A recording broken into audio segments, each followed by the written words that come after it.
Okay, kain suka technique number 1.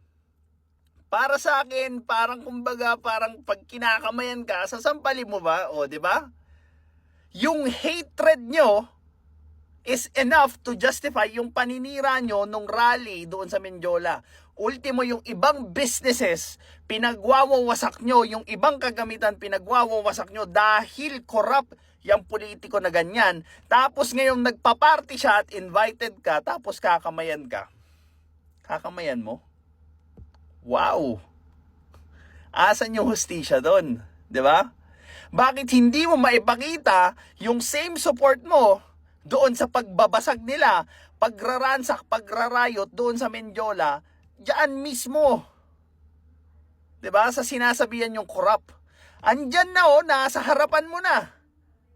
Andyan na yung corrupt, yung sanhi ng kahirapan ng Pilipinas. Tapos ngayon, kain suka kayong mga kakampings kayo. Bakit? Ay, nako, kain suka. This is Pinoy Extreme.